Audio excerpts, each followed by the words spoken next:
So with cleaning, there's usually three types of services you can offer that most people offer, or the most common ways.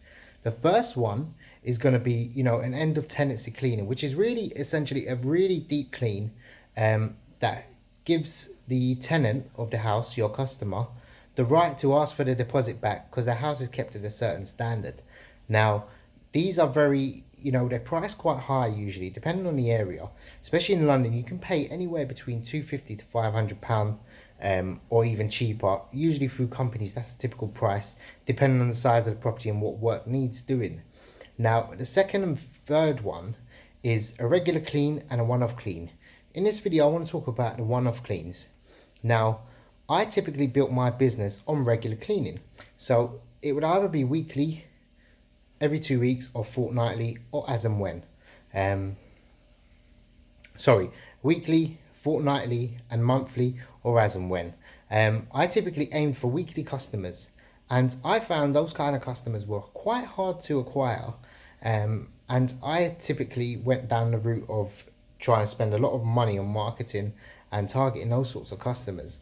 And what it led to, and it made me think a few months back, that most of my customers that are still with me were one-off cleans. There were people, I mean, I can give you not hundreds, but a lot of examples of how I had one-off cleans, and essentially I brought those customers on to become weekly cleans without being salesy, without being pushy. I got called a few weeks back, and a typical scenario is I went and cleaned somebody's house, and they said I'm just replacing their cleaner. They made it clear from the offset that their cleaner's gone on holiday for a few weeks. They just need me to come in. So I went there, covered their shift essentially that week. And what happened next is they said, this is even better. This will, my cleaner doesn't do as half as much of the jobs you do. I don't feel I worked extra hard on that job. I mean, I clean deeper and more thorough than most cleaners.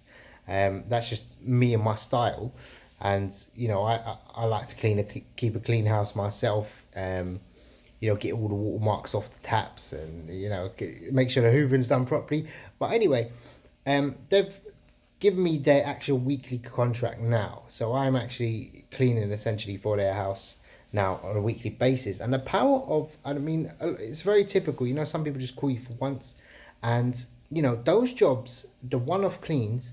A lot of cleaning companies do not want to clean those jobs because they see it as that's not worth a lot of money. You have to deal with a customer, and you have to get them on board and then do the walkthrough for like 40-50 pounds. It's not worth it. Now, if you're starting off, I would suggest just going after, if I set a little target of 10, that's 5, but 10 actual customers that are one-off cleans. Now, if you go on, bark.com, there's a lot of one-off cleans that do not get any sort of attention. If you spend a bit of credits on there, not that I'm affiliated with them, you can do a free ad and just put your advert out on there, or try Gumtree or anything like that. And what you want to do is put your advert out, get in touch with the customers, and just go after the one-off cleans, because they will develop into at least a monthly clean. A lot of the one-off cleans typically don't like to spend a lot of money. Some people just come back from holiday, or they want a deep spring clean. And with the actual one-off cleans, most people charge a hell of a lot because, like I said before, they don't see it as any value to their business. Whereas I look at every customer as money in my pocket, and it's a way of getting our brand out there. And you'd be surprised how many people recommend cleaners nowadays.